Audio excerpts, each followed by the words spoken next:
In a lecture of more than 2 hours, including questions, we learned more about the literary theoretician Gayatri than about the poet Radharani. Only 3 or 4 poems were at all referred to or recited. But Gayatri being Gayatri, hear how brilliantly she pins down the core of Aparajita Devi by reading only one poem. I request Professor Shopon Chakraborty to conduct the session hereafter, and the stage is yours. Nobody had ever paid this is what you don't understand. Nobody had ever paid the slightest bit of attention to me in India when finally in 1987, because I went up in 1961 because Tagore Babu told me because of what I had written in Presidency College Journal, I wouldn't get first class in my MA. So how the hell, my father was dead, I was doing 5 tuitions, 400 rupees a month I was getting before devaluation. No, don't forget that, a lot of money. But at any rate, so I went up, borrowed money, went up. So, I didn't have any proper degree from Britain, very bad. So therefore, because I didn't want to go to Britain, because I don't want to take another BA. See, I was an 18-year-old person, so I went up to the United States. That's the story. So nobody, when Romila invited me in 1987 to, actually Meenakshi was who invited me. She invited me to teach at JNU. The linguistics guy, his name was Gil or something like that, language department guy, says, why invite Gayatri Spivak to teach French theory? She's not French. Ta-da! So then I may not be French, but I'm certainly not a historian. Everybody knows that. Certainly Romila more than anyone else. But you see, people who go beyond their disciplines, like Bimal Motilal or Derrida, etc., they're generous. They're big. So Romila said, come and teach in the history department. So that was when I entered India, and before that Shamur Sen had said Ronald Guha wanted to know me, etc. Ronald Guha, who's a very brilliant historian, was very disappointed in me because he had thought I was just a Bengali Menchai, but he saw that I was just like Parame, and that was not good. But anyway, so therefore I wrote Strategic Essentialism. I would ask everyone to forget Strategic Essentialism. Okay, that's really not what I was talking about. What I was talking about was giving oneself over to one's enemy so powerfully that one recognizes the complicity but affirmatively sabotages something one knows very, very well. That's the critical intimacy. You don't take a critical distance so that you know it so well that you can describe it correctly endlessly. That was the piano story. It is a place where, in the end, you can't succeed. You learn from your mistakes, but they're very powerful mistakes made by people who really know what they're doing. So, because they've entered. And so that's what I was saying about critical intimacy. That's what I was saying. Because even this so-called Brahmacharya was not the same in the case of the woman and the man. The man was capable, was allowed to move through, whereas the widow was in a stasis in Brahmacharya. So what I said was that it was an asymmetrical subject formation. And indeed, Radharani Devi had been subalternized. And she was able to resist. She had the good fortune, again, another connection on the relay.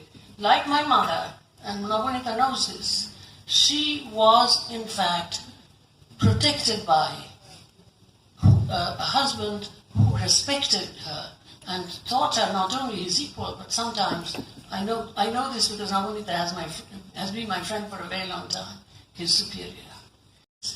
The diasporics, Bangladeshis, Chinese, etc., Burmese keeping for the transnationals and putting their own aunts and their grandmothers, etc., inside the house, no labor conditions, no labor laws, no workplace safety, no nothing, and they're working. And they would say, do you want our children to become whores like you? After all, we are supposed to do this and we're even being paid. So this kind of stuff, the kind of stuff that kills you every day, that is the enemy. And to an extent, not only did she say yes to it, she entered it and she turned it around. Again, the undermining of the public-private. কি যে করো ভারী অসভ্য রাস্তা ছাড়ো শুনছো ওখানে ডাকছেন মাঝে বৌমা বলে খামোখা কেন যে গালে ঠোকা মারো ঘোমটা কাড়ো পায়ে পড়ি পথ ছেড়ে দাও যাও ওধারে চলে এ কি অদ্ভুত তবু খোপা নিয়ে করছো খেলা Kind of stuff the kind of stuff that kills you every day, that is the enemy. And to an extent, not only did she say yes to it, she entered it and she turned it around. Again, the undermining of the public-private divide. So, I would like to suggest that this glimpsing of something in her, which I could not properly put before you today, I will develop it as much as I can. But I will more or less stop with saying that this then is what I have enjoyed as the first step on the work, not just focusing on those extreme examples like Imecheta, Morrison, Marceta. They are clitoridectomy, slavery, execution. Today I would like to inhabit my argument that the structure of rape in general, and you'll find this in that piece called Crimes of Identity, which I gave as a Juliet Mitchell lecture at Cambridge, rape in general does not necessarily resemble recognizable physical violence. The daily patriarchal subordination of the denial of civil generalizability to the female mindset that we see simply stated as fact by the great philosopher Immanuel Kant, the denial of addressing humanity in general to the female agent, Bishwakti, read as only personal sexuality. Female agent is the same imposition of violence that confines women to a private arena of communication and the structure that the structure of rape in general shares. In the past, I have read Tilly Olsen's Tell Me a Riddle to meditate upon this structure. Olsen writes of a woman who cannot think why she should be, quote, normal.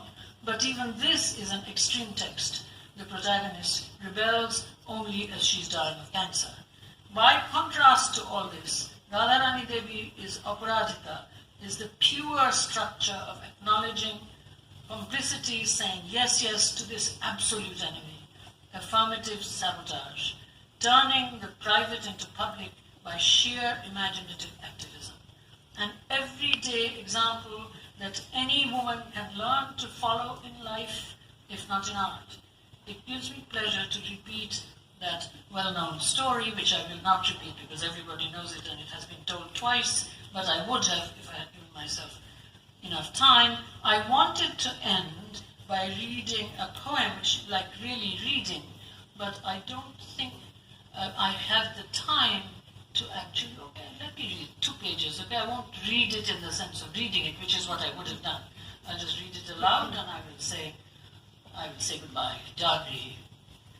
And now think of to whom it is addressed, by whom it is spoken, the division of the enunciator and the receiver that you are supposed not to make clear cut.